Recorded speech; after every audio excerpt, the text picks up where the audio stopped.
The following is an excerpt from the According to Metal podcast. Joining us on According to Metal is friend of the program, and I don't know why she's a friend of the program. Not that we don't want to be her friend, but for some reason she likes us. I don't really get it. But we just talked to Sendia. We just talked Circus Maximus, of course. Biv and I got a chance to see them in Chicago. But somebody we know got to see them and a whole bunch of other great bands at ProgPower this past week. And joining us on the program to give us a full, detailed review of what her times and adventures in Atlanta were this past week is friend of the program, editor of Lady Obscure. .com. She writes stuff. She's pretty much the Jane of all trades over there, but she's not Jane. She's Lacy Mucklow. Lacy, welcome back to According to Metal. Thanks for being here. You're welcome. Glad to be back. All right, so you got to go to ProgPower. Yes, I did. As the kids say, totally jelly. And hopefully Biv and I will be joining you there next year. But in the meantime, you got to not only see some pretty incredible bands, but you got to interview a bunch of people. And I'm going to shut up. Biv's going to shut up. And I just want you to kind of take us through your week of what you saw there and what your experiences were like. But before we get into that, like I said, we just talked a little bit ago, Biv and I, about seeing Ascendia live in Chicago. And, of course, they opened up, or were the band before Imminent Sonic Destruction, who opened up for Circus Maximus. So we saw Ascendia, we saw Circus Maximus, both live in Chicago at the first, quote-unquote, show of the mini tour that Circus Maximus and Imminent Sonic Destruction had, and Ascendia, for that matter, until they made their way down to Atlanta. But, before we get into the rest of your week, what did you think of Ascendia, first of all? I thought Ascendia was great. I was kind of looking forward to seeing them, actually. When they did the roster announcement last year, they're pretty new. Yeah, so people were kind of like, oh, who are they? Kind of scratching their heads. But 2 or 3 of the guys, I think, had come down to the festival to watch it as well as kind of promote themselves. And they had set up a table in the vendor room so that after the roster announcement, people could come check them out, talk to them, buy their music and merchandise and things like that ahead of time. So, they kind of were getting their face out ahead of time for people to start checking them out. So that kind of got my attention. I'm like, wow, they already made their way down here and they want to be known, So they came up with a music video or 2 along the year that I was checking out and listening to their one album that they have out so far, and I was pretty impressed. So I was really looking forward to seeing them this year. Yeah, The Lion and Jester just came out in 2015, their only album they have so far, but I'll tell you, vocally especially, man, oh man. Yeah, Nick's got a voice for sure, and he's like this not very big guy. No, very unassuming guy by all means. Yeah.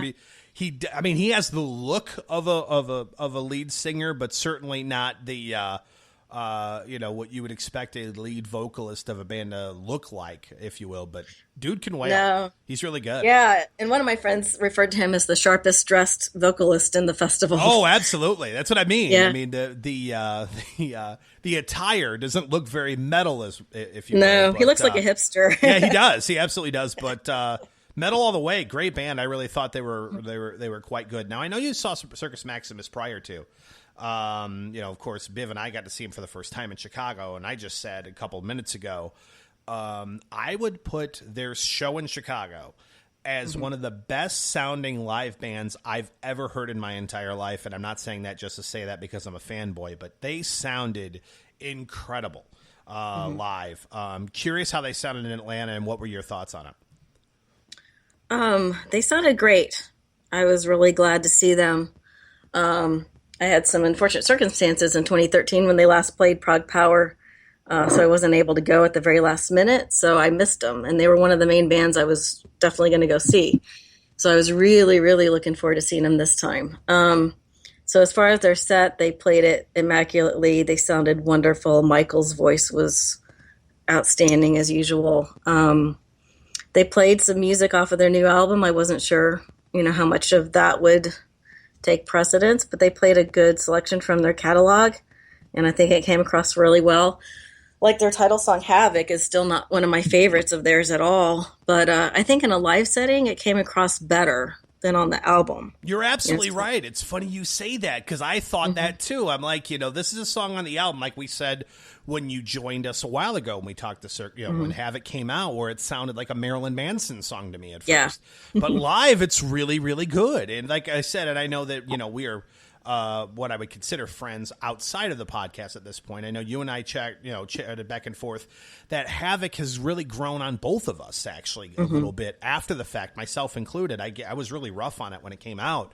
But it's grown on me quite a bit. And maybe I will even say after the show, the live stuff that the material off of Havoc they did live came off really well. Chivalry was great live. Yeah. So it was just some of the songs that I wouldn't thought it would have been, Highest Bidder was really good. Just songs that I didn't think would translate very well live.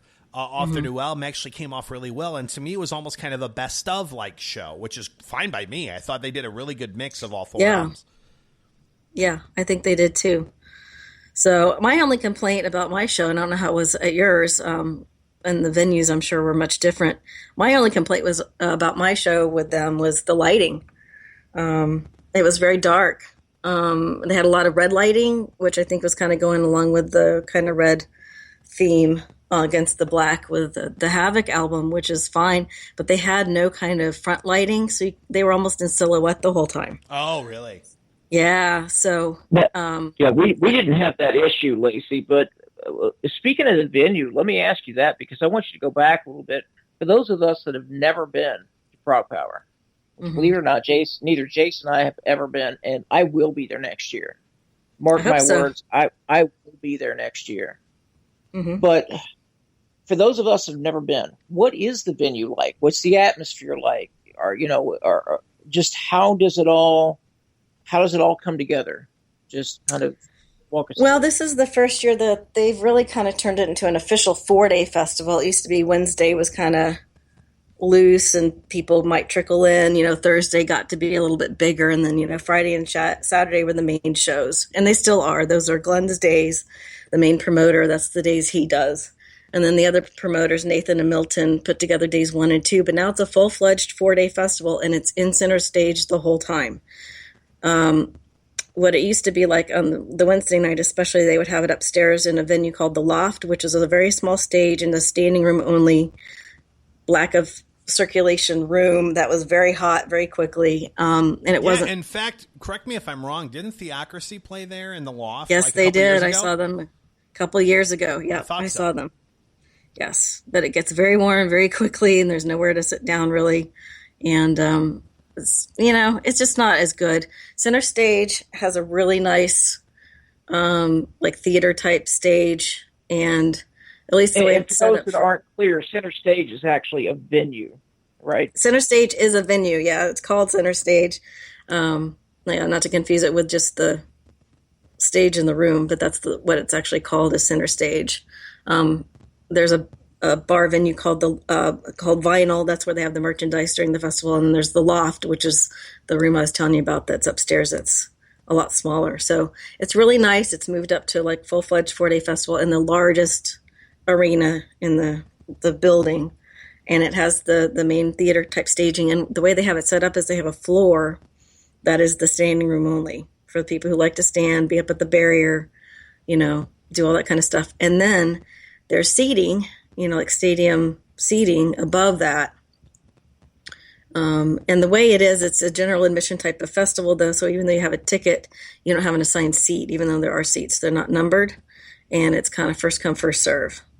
And, people come and go. And you asked about the atmosphere. I personally like the seated areas. You can see better, or at least I can, because I'm short. I can't see over the standing crowd. I really don't want to stand for 12 hours either. So I sit and have a really nice view. There's really not a bad seat in the place, and it holds maybe 1,500 people. So it's relatively intimate, small, where you have a big enough crowd to have, good response, but it's not overwhelming. And you asked about the atmosphere, and what everybody talks about, and it's true, is it's like family. We call it like a family reunion. The same people a lot of times come every year. And then there's, newbies who come every so often, and they just kind of get pulled into the family, and we all hang out and look out for each other, and you meet more and more people every year. We all tease about how our Facebook friends list grows, a lot after every Prog Power because we meet new people.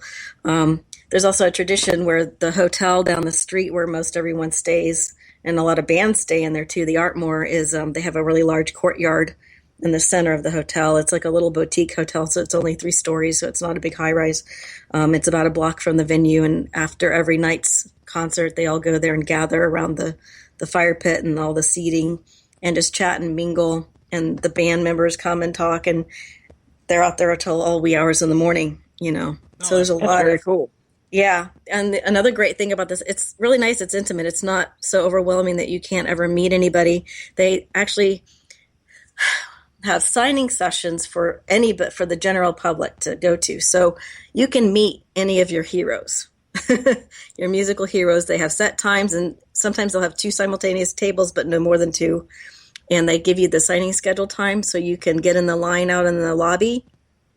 And, you can go through and meet whatever band you want to be in line for. So you can get your stuff signed, and you can talk to them, and they'll usually get pictures with you at the table and everything.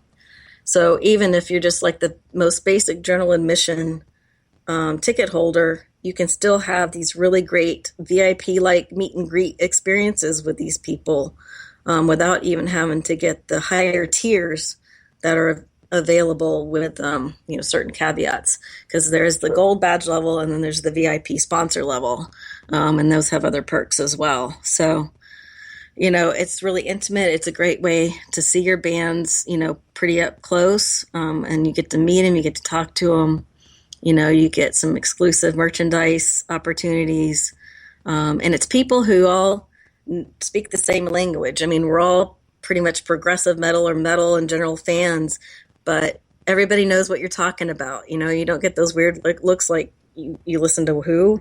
We all know these maybe obscure bands that some people haven't heard of, or maybe a little bit more well-known, either mainstream or in the prog world, or the power metal world for that matter. And, we all know who we're talking about. It's really a pretty amazing experience. So just to give our listeners a ballpark, what does, if you wanted to attend all 4 days, yeah, ballpark, how many bands are they going to see, and how much is it going to cost? Let's see. So as it stands now, the first 2 days have been 4 bands a night. The second 2 days are 6 bands a night. So it's a total of 20 bands. And it's one stage. So you're not like at a festival where you have multiple stages that you're trying to jockey. Oh, who am I going to go see? So you'll get to see everybody, in chronological order, back to back. So you get to see 20 bands, and they sell tickets separately, days 1 and 2 together, and days 3 and 4 together. Wow. And I think it's less than 300 for all 4 days. Oh, wow. That's not bad. Yeah, like 120 for, pardon? Less than 300? Yeah, I think, wow. If I remember, it's like maybe 120 or 130 for days 3 and 4, and it's a little less for days 1 and 2, like 75 maybe. That's crazy. Wow. Yeah. And I will say, and in my world at least, and of course I wasn't there, I saw the day 1 and 2 lineup versus the day 3 and 4 lineup, and I actually like day 1 and 2 a little bit better. That's just my opinion. I did too. Yeah. Yeah. Yeah, and that shows, that reflects a little bit of the different preferences of the promoters, because Milton and Nathan do days 1 and 2, and Glenn does days 3 and 4. So that's part of that. So let me ask you this, Lacy, real quick. I know that we always want to talk about the positives and whatnot, but one of the things that Jason and I have to do always is kind of, ask about the other side of it too, is who did you see of the 20 bands? Who did you see that you were kind of either disappointed by their set list or their performance or sound quality or whatnot? Who kind of flopped for you? Who were you disappointed by? I really wasn't. Even the bands I wasn't thinking I was going to look as much forward to, or even stay through the whole set, maybe, I ended up staying. Because they either so you watched all 20 sets in their entirety? The only band I did not see was Dragon Force. for a couple of reasons. And I saw them in November when they opened for Camelot, and they were the last band of the day on day one. And I decided to go grab a bite to eat because I was getting really hungry. It was like 10 at night. I hadn't had supper yet. And I thought, let me go grab